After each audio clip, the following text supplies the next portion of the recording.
Let's talk about your experience with the San Juan, because we know that you know this submarine pretty well indeed. Well, I would not say pretty well. I know submarines pretty well. However, a long time ago, as a very junior officer, I used to sail on the San Juan when she was in German waters.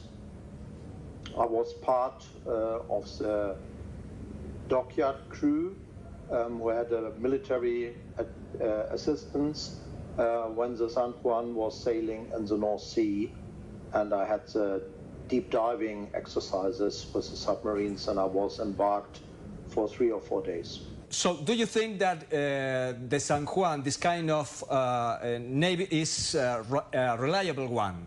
Yes, of course. The submarine San Juan is a very reliable submarine.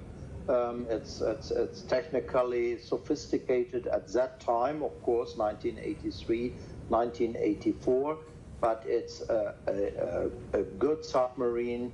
I remember the submarine as very stable, very fast, and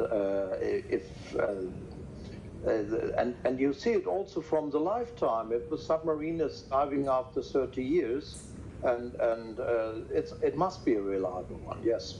Which was your first thought, especially when the world began talking about a possible blast on board? First thoughts when I heard from the missing of the San Juan was, of course, that I thought of a radio problem.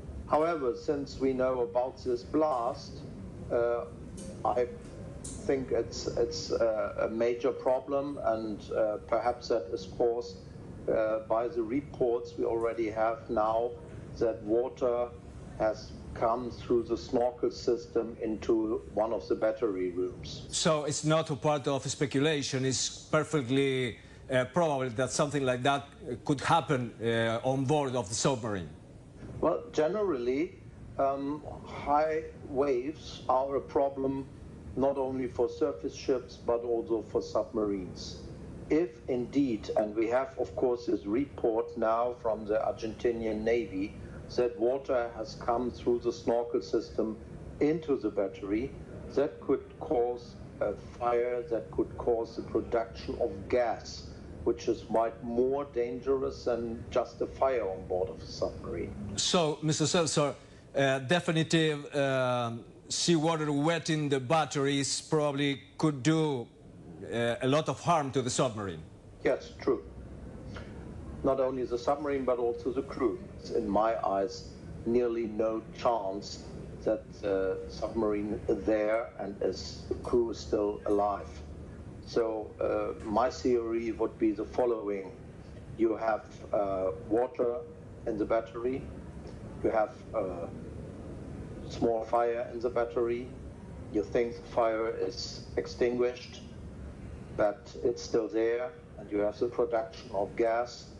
The submarine crew perhaps got hurt by this gas and was not able to steer the submarine continuously on a good depth.